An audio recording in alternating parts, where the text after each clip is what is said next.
Welcome back, rockers, and today, well, you get the enjoyment of hearing me do another review episode and me ramble on about something. So, there you go. And based off the title, if you guys are reading it, it's based off the Episode 2, Season 5 edition of The Walking Dead. So, there you go. But before I go on here, the reason why I wait to post these so far into the week instead of, say, Monday or Tuesday or even that night after it's over is just to give a little bit of time to the people who may have not gotten to see it, or just for people who don't really want spoilers to them. Because if you look up The Walking Dead, there's a bunch of stuff that pops up, so God knows what people want to see. But yeah, this will, for those of you who didn't see it will contain spoilers, so I suggest either go get a recap or go watch this episode first before you I can't speak, before you actually sit here and watch my video. So there you go. But on to the actual reviewing part. This episode of The Walking Dead actually shows a lot. There's not that much to talk about in this episode because there's really only two to three major things that really happened in the show this time around. But it really shows the trust issues between everybody, if that makes any sense at all. Because first, let me put it like this. The one girl that was with Glenn for a while, or Glenn escaped from the prison and she was with the governor, who's with him now. I forget her name and I apologize for that, but hopefully y'all know what I'm talking about. When basically they were all, well, they're still a group, but when they were all pretty much together, just walking to find some place to camp or whatever. She did tell Rick what happened, that she didn't want to be there and all that, and Rick presumably started trusting her. And after a while, when they was in a church, she told Maggie, and of course Maggie forgave her for all that, because then again, they're in the church, it's kind of understandable for them to forgive her. But like I said, it shows a lot of the trust issues and trust. It shows trust issues to have with other people and trust within themselves. And the trust issues really come more from after the Terminus stuff, after everything. It comes more from the trust issues with strangers comes more probably to me from everything they've been through. And on top of that, the Terminus people, who, I'm not going to give away until I actually review this part, just saying. But for those of you who didn't see it that might be watching this,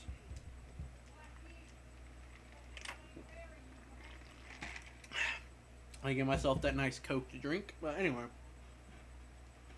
it's just, like I said, it showed trust issues. That's about all I gotta say on that. And then this one, due to Gabriel and the church and all that, it actually had a lot of biblical or religious stuff in there. Because, of course, they're going to be in the church and all that. But also the part when Gabriel was down in that sewer, water, basement type scene. When that one girl that was coming to get him, when he was just ready to accept himself and ready to get eaten by her. Because I figured he felt like just giving up there or something. He was actually sitting there like Jesus would on the cross. So that, along with the church stuff, really gives you more of the religious aspect, stuff like that. That's all I really gotta say on that, because I can't really go too deep into that. Because, truth be honestly, I'm not really that. I'm religious. I'm just not into it. So there you go. So I really can't go that much into it. But and then from there, though, speaking of all that stuff, makes you think about Gabriel. What about him? I mean, he's so secretive to me, for any man or any woman would be, who was actually either a preacher or a pastor or a religious person in general. Because I understand that, like, keeping stuff to yourself, but to me, usually share more stuff about them. They're more open and stuff. And on top of that, you kind of wonder if he's a bad person or a good person. Because he did say himself that he survived for months on the canned food right after the canned food drive went out. He closed the church and whatever, blah, blah, blah. So there you go. And on top of that, also the stuff, the stuff Carl found on the outside of the church, where he found the claw marks or the knife marks near the window, and the thing that said "You'll burn for this" or "You will burn for this," however it was worded. And it kind of makes you wonder what Gabriel did himself, what he actually did to pretty much cause people to either want to harm him or hurt him. Who knows if that's actually going to happen? Because those people, or everybody he known, could be dead, and they probably most likely are. Because as like from that one church girl or whatever, who that was in the picture with him and who was about ready to eat him in the sewer swamp area when they was all trying to get the canned food and stuff like that, just shows more about the. It just makes you wonder about him, whether he's good or bad person. There you go. And then here comes, well, a part when they're all in the church together, other than, of course, Daryl and Carol. And they're all taught in Abraham, and that's for sure his name that I can remember. He talks about to the group more about going to the Washington. My mind's completely fucked up right now, and plus I just woke up, to be honest. I'm probably not thinking straight right now. So if this sucks, it sucks. Oh well, fuck it. But Abraham, when he was talking about to the group going to Washington. Yeah, I see that's the second time I did that. But going to Washington, you gotta keep in mind that Rick and Abraham are two alphas, basically in a pack of are two alphas in a pack of so many people. So that kind of tells you something about that. And this is probably the one time Rick actually let off a bit, because they're in a church, all that shit. He was holding Judith, and it's funny actually when he's like, "If I'm in a season," and Judith automatically would have to be in. But still, my point taken.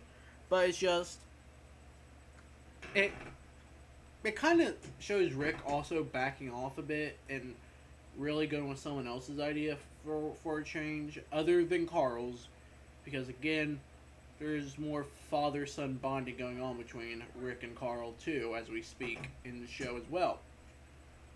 But it shows Rick kind of backing off and accepting a new idea to get to Washington and all that. And there you go. The whole group really thinks it's a good idea. But really, to be honest, as I said before, what is it when they get to Washington? Is it really a cure or what? So yeah. And also on top of that, during that time, Carol and Daryl, they was at the car that Carol showed about trying to what's the word I'm looking for? Oh yeah. Bite my fingernail, sorry about that. But like Carol found and said, I'm going to keep this here for backup. And it kind of makes you wonder whether or not if the last time you see Carol and Daryl on that show was whenever the same car, or at least something that appeared to be the same car, that took Beth. And again, don't want to give spoilers, so I'm just going to show about the best stuff for now. But it kind of makes you wonder if Beth is actually with them or what, when of course Daryl gets in the car, Carol gets in, they all race towards the car to try to get Beth. Makes you wonder if Beth is actually with them. And then, so pretty much there's that. And while we're on the subject of Carol as well, there's actually right now in the show a role reversal type thing, if you get the thing, because with Carol and Tyrese. Because Carol actually, simple is a way to put it. Carol acts more like how a man would in the how a big man like Tyrese would during the apocalypse, and Tyrese is acting more like Carol did, or at least used to. Because I remember Carol's always wanted to take care of the baby, Judith, and of course Tyrese was always the big strong man to go out and actually do stuff. Of course, when they were both together, just with Judith, they both kind of had to do everything equally, but you get my point. And then, whenever Rick and the rest goes out to get the canned food from that swampy basement area, whatever, Tyrese kind of decides, I'll stay here and I'll take care of Judith. It's kind of a role reversal type thing there, because, and here's the thing too, some people that I've known has said that he's too nice for his own good.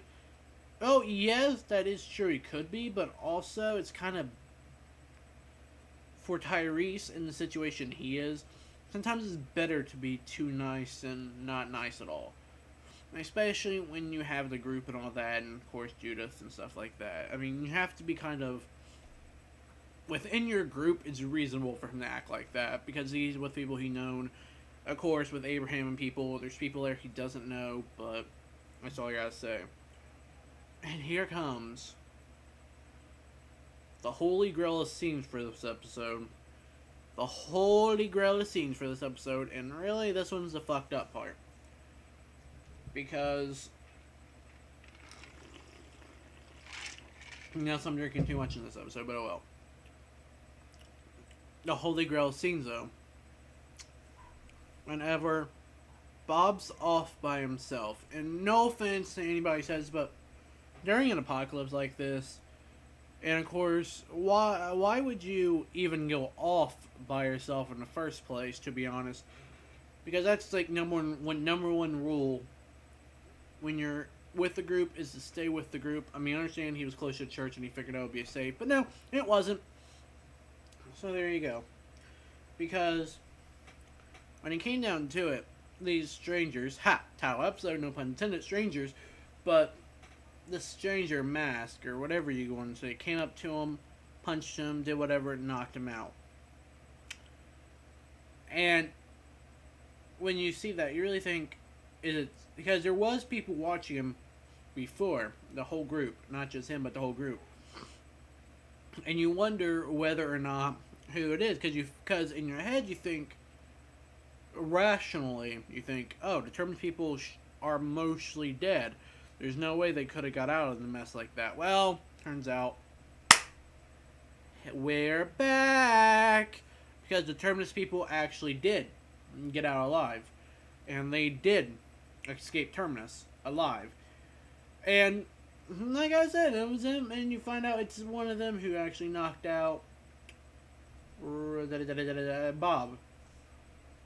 And let's just say is, for people that does not know this, from what I know, or at least from playing the Walking Dead games with Clementine and stuff like that, and Lee is more based on the comic book than the show. From what I've heard, or from what I know, the cutting off, the amputation of Bob's leg correlates with someone in the comic books. And from what I know, or at least from what I can figure, at least in the Walking Dead game for Season 1, it was Mark. Might not be the comic. I know Mark is from the comic, I think, too. So there you go. Something probably some of you Walking Dead fans may have not known. Because some of you are probably only fans of shows, not the comic. I'm not saying it's a bad thing, but you know. But there you go. But this part, to me, was the most disturbing one in the show. Over everything else. Because, shit, how do I want to put this? Because it's just setting, because last you knew Bob was crying when he got hit, and all of a sudden, boom, he's literally tied up, leg cut off, his leg or foot over the fire, and all of a sudden you're sitting there just like off whatever the fuck you want to call it. Probably, I think he was crying in that scene, probably or scared. Crying and scared is reasonable for both. I couldn't really tell myself, so. But we got ourselves a barbecue. Ha ha! But anyway, but then you just have the Terminus guy sitting there, you know, talking to him while he's eating them, and it just makes for a really disturbing scene. Especially since Bob has his, I think it's supposed to be his left leg. Might be his right, but I'm pretty sure it's his left. Maybe both of them cut off. I couldn't really tell myself, so I apologize for that.